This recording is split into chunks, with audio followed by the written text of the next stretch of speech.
दोस्तों, पिछली बार हमने देखा था कैसे धरती के राजा डायनासोर का अचानक अंत हो गया।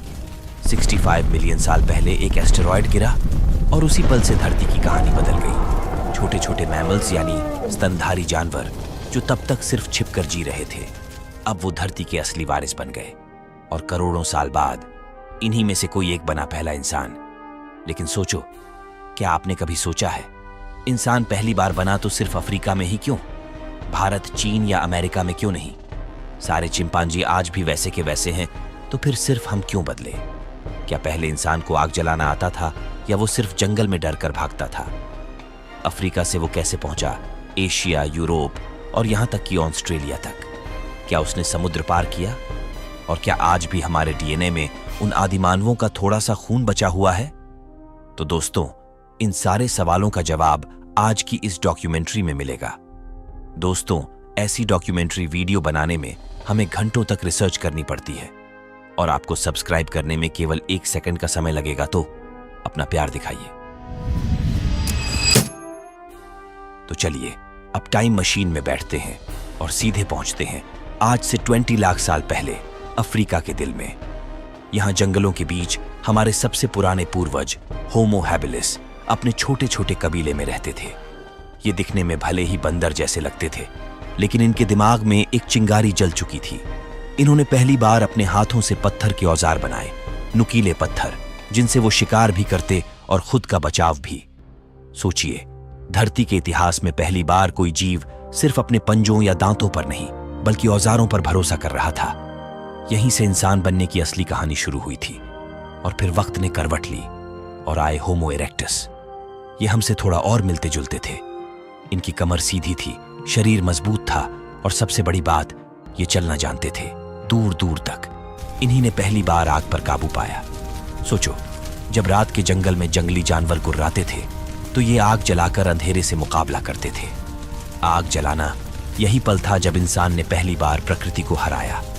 रात अब डरावनी नहीं रही, खाना अब कच्चा नहीं रहा और साथ बैठकर खाना, यहीं से इंसानी समाज का बीज पड़ा। लेकिन सवाल यहीं से उठता है, क्या यही होमो इरेक्टस वो पहले लोग थे जिन्होंने अफ्रीका छोड़कर नई दुनिया खोजनी शुरू की? क्या इनके दिल में भी वही जुनून था जो आज के इंसान में है, नए रास्ते खोजने का, नई जगहें छूने का? और सोचिए, अगर उस वक्त इंसान आग पर काबू ना पाता तो क्या आज हम मोबाइल और इंटरनेट तक पहुंच पाते? क्या पहली बार हथियार बनाने का मतलब था कि इंसान अब सिर्फ शिकार नहीं बल्कि युद्ध भी करने लगा? और क्या होमो इरेक्टस ने ही वो बीज बोए जिससे आगे चलकर इंसान ने समंदर तक पार कर डाले? तो दोस्तों, ये थी इंसान बनने की पहली बड़ी छलांग। लेकिन असली कहानी तो अब शुरू होती है, जब हमारे पूर्वजों ने अफ्रीका के जंगलों को छोड़कर दुनिया के रेगिस्तान, पहाड़ और बर्फीले इलाकों तक का सफर शुरू किया। और यकीन मानिए, ये सफर आज की किसी फिल्म से भी ज्यादा ड्रामेटिक था। तो बने रहिए, क्योंकि अब हम जानेंगे कैसे आदिमानव ने इंसान का पहला कदम एशिया, यूरोप और यहां तक कि ऑस्ट्रेलिया तक बढ़ाया। तो अब कहानी वहीं से आगे बढ़ती है, जब हमारे पूर्वजों ने पहली बार अफ्रीका की गर्म और घनी झाड़ियों को छोड़कर नई दुनिया की तरफ देखा। करीब 18 लाख साल पहले धरती पर मौसम का बड़ा खेल चल रहा था। कभी बर्फीले युग आते तो कभी गर्मियां बढ़ जाती। अफ्रीका का वो हिस्सा जहां कभी हरियाली थी, अब सूखकर घास के मैदान में बदलने लगा था। नदियां सिकुड़ रही थीं, जंगल गायब हो रहे थे और शिकार करने के जानवर भी धीरे धीरे कम होते जा रहे थे। ऐसे में सवाल खड़ा हुआ, जिंदा रहने के लिए क्या सिर्फ इंतजार करेंगे या आगे बढ़ेंगे? और यहीं से शुरू हुआ मानव इतिहास का सबसे बड़ा माइग्रेशन। होमो इरेक्टस यानी हमारे वो पूर्वज जो अब चलना जानते थे, लंबी दूरी तय कर सकते थे। उन्होंने पहली बार अपनी आंखें उत्तर की तरफ उठाईं। वो पहुंचे मिस्र के रेगिस्तान तक, फिर वहां से पार कर गए साइना के दर्रे। और सोचिए, उस वक्त कोई रोड नहीं था, कोई मैप नहीं था, सिर्फ भूख और जीने की जिद ही उनका रास्ता दिखा रही थी। वो पहुंच गए पश्चिम एशिया में, जहां आज का इराक और ईरान है। फिर वो मध्य एशिया के ठंडे इलाकों में दाखिल हुए, जहां आज उज्बेकिस्तान, कजाकिस्तान है। और धीरे धीरे उनकी संतानें आगे बढ़ती रहीं। कुछ पहुंचे भारत की सिंधु घाटी तक, कुछ चले यूरोप के बर्फीले मैदानों की तरफ और कुछ ने तो यहां तक कि इंडोनेशिया और चीन तक का सफर भी कर लिया। लेकिन सोचिए भाई, उस वक्त समंदर पार करने के लिए ना नाव थी ना पुल। फिर भी वो इंसान कैसे पहुंचा इंडोनेशिया के आइलैंड्स तक? क्या उन्होंने किसी पेड़ के तनों को जोड़कर पहली प्रिमिटिव नाव बनाई थी, या बर्फीले युग में जब समंदर का पानी कम हुआ तो पैदल ही सूखी जमीन पर चलकर पहुंचे थे? और सबसे हैरानी की बात यह कि इन पुरखों ने ना सिर्फ जगह बदली बल्कि खुद को हर माहौल में ढाल भी लिया, गर्म रेगिस्तान हो या ठंडी बर्फीली घाटियां। यही वो लचीलापन था जिसने इंसान को धरती का सबसे ताकतवर जीव बना दिया। बाकी जानवर जहां थे वहीं सड़ गए, लेकिन इंसान आगे बढ़ता रहा, बदलता रहा। और दोस्तों, यही वो वक्त था जब इंसान ने पहली बार महसूस किया कि उसकी मंजिल बस एक जगह नहीं है, पूरी दुनिया उसका घर बन सकती है। तो अगले भाग में हम जानेंगे कि कैसे उन्होंने पहली बार निएंडरथल्स से टक्कर ली और कैसे इस धरती पर दो मानव प्रजातियां आमने सामने आ गईं।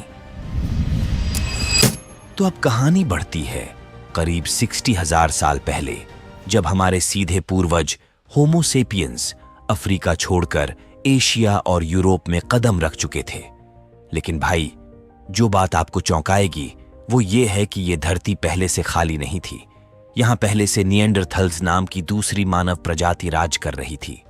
ताकत में हमसे ज्यादा, शरीर में हमसे मजबूत और ठंडे बर्फीले यूरोप के लिए परफेक्ट ढले हुए थे। सोचिए जरा, जब होमो सेपियंस ने यूरोप में पहला कदम रखा तो क्या हुआ होगा? दो अलग अलग प्रजाति के इंसान पहली बार आमने सामने। क्या ये दोस्त बने? क्या इन्होंने मिलकर शिकार किया, या फिर शुरू हुआ एक भयानक संघर्ष धरती पर जगह और संसाधनों के लिए? डीएनए की रिसर्च बताती है कि दोनों के बीच सिर्फ लड़ाई नहीं हुई, बल्कि कुछ ऐसा भी हुआ जिसे वैज्ञानिक इंटरब्रीडिंग कहते हैं।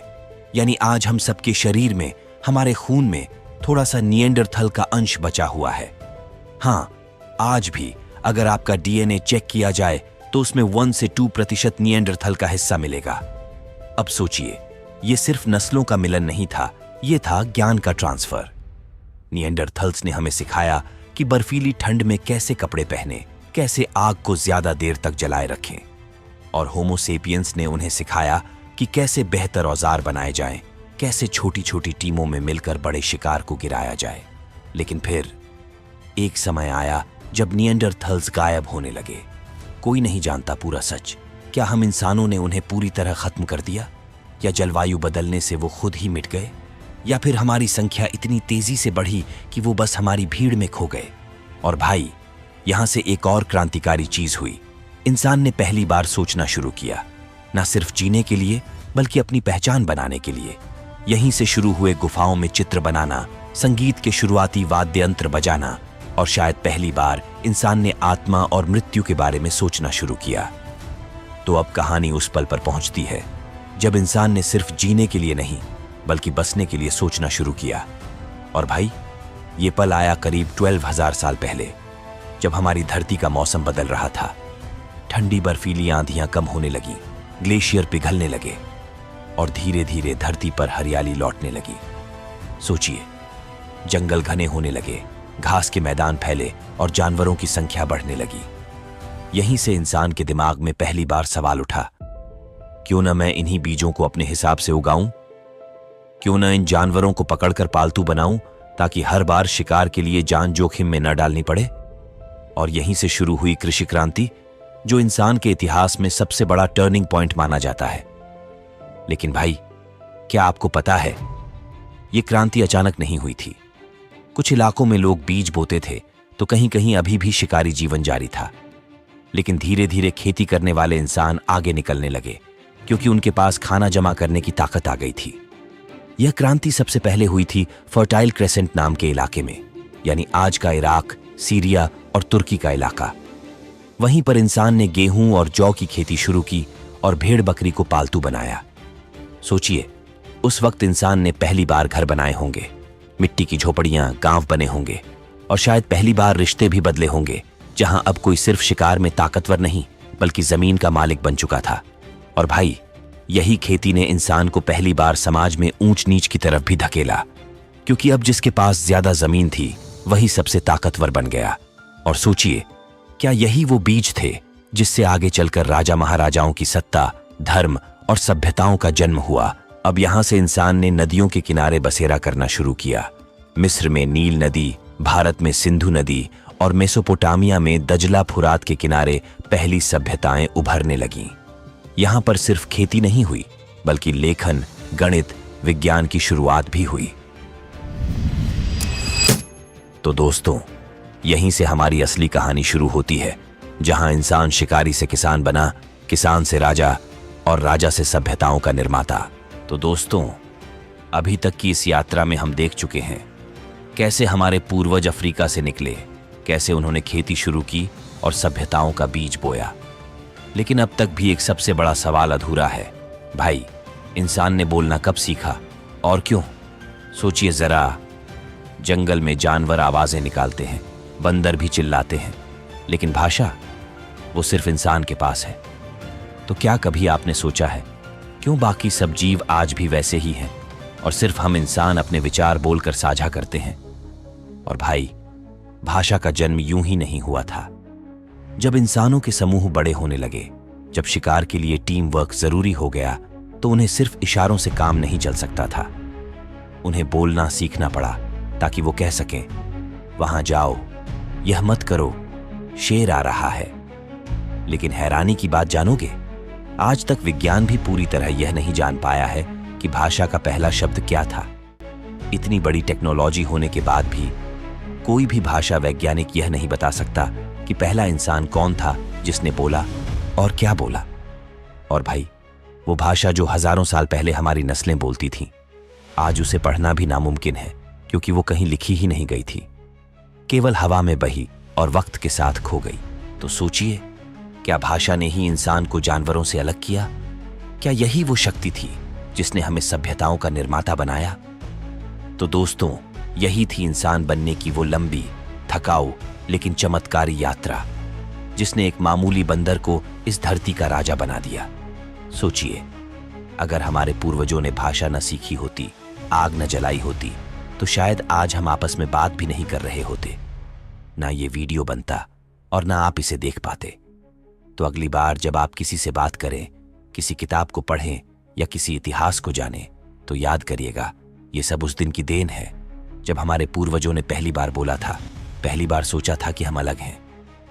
और भाई, अगर आपको ये सफर थोड़ा सा भी दिलचस्प लगा हो, तो यकीन मानिए, अगली वीडियोज में हम और भी गहराई में जाने वाले हैं। जैसे इंसान ने धर्म कब बनाया, राजा कैसे बना और पहली सभ्यता का जन्म कैसे हुआ।